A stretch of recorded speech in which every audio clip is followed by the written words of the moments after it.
পঞ্চশায়রে তৃণমূলের পার্টি অফিসে প্রচুর সরকারি ত্রাণ সামগ্রী। কলকাতা পুরসভার বালতির হদিশ মিলল ভেতরে। স্থানীয় বাসিন্দাদের জমির প্রচুর মিউটেশন কপিও মিলল তৃণমূলের এই পার্টি অফিসে। তৃণমূলের দখল করে রাখা পার্টি অফিস পুনরুদ্ধার করে সিপিএম, আর পুনরুদ্ধার করা পার্টি অফিসে সরকারি ত্রাণ সামগ্রী নিয়ে বিড়ম্বনায় পড়েছে সিপিএম।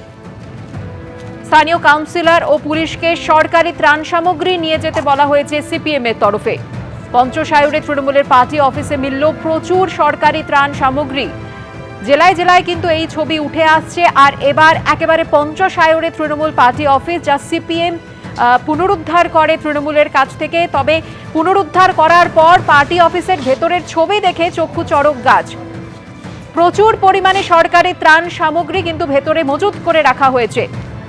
সেই সঙ্গে স্থানীয় বাসিন্দাদের জমির প্রচুর মিউটেশন কপিও মিলেছে তৃণমূলের পার্টি অফিসে, যার পর পুনরুদ্ধার করা পার্টি অফিসে নিয়ে বিড়ম্বনায় পড়েছে সিপিএম।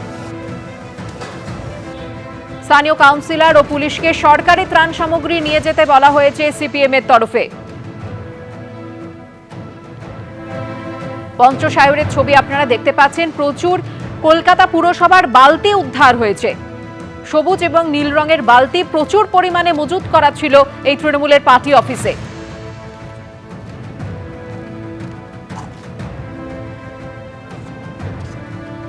2018 সালে তৃণমূলের লোকেরা এই অফিসটা দখল করে নেয়। তারপরে নির্বাচনের এই নতুন নির্বাচনের পরে 2026 সালে নির্বাচনের পরে এরা নিজেরা ভেকেট করে চলে যায়।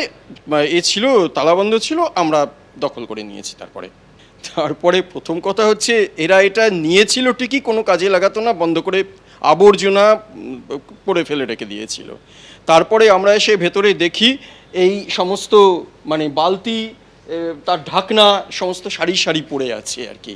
এবং এগুলো তো কর্পোরেশনের জিনিস, সরকারি জিনিস, এগুলো তো আমাদের এখানে থাকবার কোনো কথা নয়। আমাদের পার্টি অফিস যদি হয়, রাজনৈতিক দলের পার্টি অফিস, সেখানে তো এই জিনিস থাকবার কথা নয়।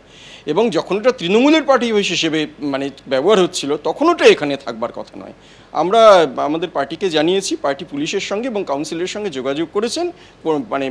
কাউন্সিলের তরফে আমরা এখনো কোনো সাড়া পাইনি। বাড়ি বাড়ি একটা সময় দেওয়ার কথা ছিল, এগুলো দিত, এক সময় দিতে দেখেছি আমরা। ওই নীল বালতিগুলো হচ্ছে অপচনশীল বর্জ্যের, আর এই সবুজ বালতিগুলো হচ্ছে পচনশীল বর্জ্যের। কিন্তু সেগুলো তো কোথাও দেওয়া হয়নি, এখন পড়ে রয়েছে এইখানটাতে এরকম করে।